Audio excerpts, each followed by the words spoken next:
Hey everyone, it's Theo from Spectrum Gardening. So today is kind of a bittersweet day for us. It's come to a time that we're going to be giving up our blueberry field. However, we're not going to be stopping to sell blueberry plants. We're just not going to be renting a field anymore. The reason for that is because for the past 3 years, we've basically been operating out of 3 different sites and paying rent on the blueberry field behind me. And so we had our workshop, we had the blueberry field, and then we also had a house. And each of these sites were about 20 to 30 minutes away from each other.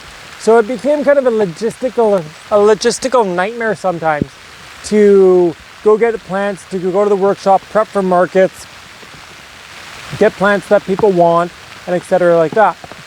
However, since moving to a new place and we're having a bit more room there, we can actually move these plants to our house, which is going to be a lot easier for us to actually deal with them and kind of load up and everything like that. But before we get into everything, let's kind of take a look at what we set up a couple years ago. So this is the whole field right here.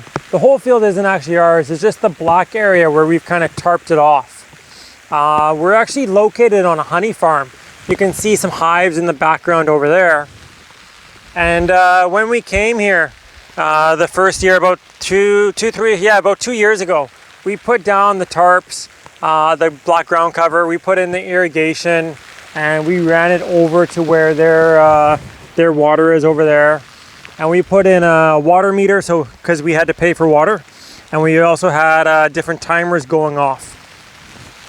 And we were paying $250 a year for this field, and because of the logistics of coming and getting plants and it being about 20 minutes or a half an hour away from either our house or workshop, it just wasn't working for us. It just wasn't working logistically or financially because it was too difficult for us to arrange with buyers for blueberry plants over messaging and over messaging or other social media. And I will get into how we're going to be streamlining that later on in this video. But this field, it worked really well when we were in a mobile home park and we couldn't store these plants at our house. And when we moved from that mobile home park, we actually moved all our plants here. We had that whole area with our big blueberry plants, and you can kind of see how there's bricks missing along here. We put all our plants from the house here, and we could have them watered without kind of having to worry about them too much because we had all the irrigation, which was really great for us. So we're thankful that we had the field in that time. However, it's kind of time to let it go and kind of consolidate from 3 different sites into just 2. So these would be Duke over here, and over here we have Blue Crop. The reason we tarped the whole field like this is because we had plans to actually, at one point, to expand, like to bring in, I think it was 5,000 or 10,000 blueberry plants or something like that. However, when we took a hard look at the business and hard look at the direction we want to go, we began to realize that it's not that profitable with all things considered. We looked at doing fundraisers with blueberry plants. We looked at every kind of direction to see how we could make it work for us and how we could make the product work overall in our business. And the best answer that we came up with is people would only be able to get them at markets. We wouldn't be meeting people outside our farmers markets or CD Saturdays anymore for blueberry plants. And since that's the way we're going to be doing it moving forward, it didn't make sense to bring in 5,000 or 10,000 plants just to kind of hold on to them for that regard. It just didn't financially and logistically. So what I mean about the plants being labor intensive is we have to pay a grower to grow them for us because we don't have a greenhouse. We don't have the infrastructure to set up to start them. So we have to pay a grower to get them to a certain point where enough that we can pull them out of his place and put them into ours and hold on to them for a little while. And then we also have to go pick them up, meaning we have to go drive to our grower's place. We have to load them all up, and then we have to drive them to wherever that grower is. Sometimes they're an hour away from us, and then we have to drive them back to our location, and we have to unload them all. And then after unloading them, then when we have people that want to buy them, we have to load them up in a truck or car, and we have to go we would either have to go meet the people or take them to markets. So as I said earlier, we are still going to be selling blueberry plants. However, we're only going to be exclusively selling them at our markets now. The reason for that is because we're really trying to streamline everything as we've gotten busier over the years. We've realized that it takes the same amount of time to deal with one person for a blueberry sale, which I think we sell them for around $8.50 per plant.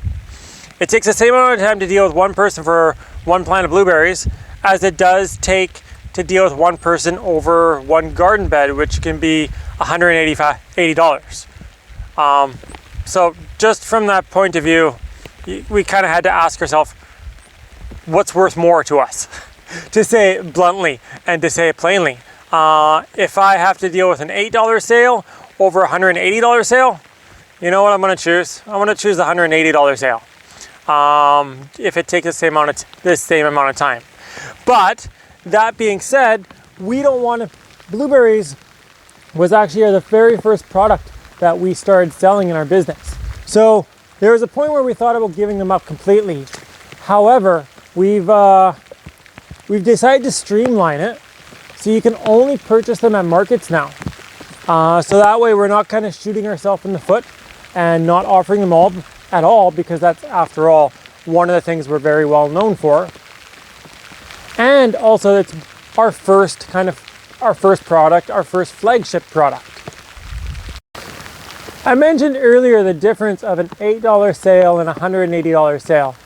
You know, don't get me wrong, I'm not wanting to sound like someone who's just all about money and kind of greedy in that way. But however, if you look at it from a business perspective, and if you look at it from a time management perspective, spending the same amount of time for a smaller sale versus a bigger sale, it's kind of a no-brainer.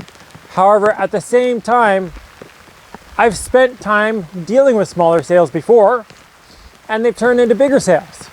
So I'm not trying to say it's not worth our time, which it's not. I'm not trying to say that, because, you know, every sale to us is important, whether it be a $5 bag of fertilizer or whether it be a $500 garden bed order. Every sale is important, and every sale matters. However, what we're trying to do as we grow as a company is to streamline it.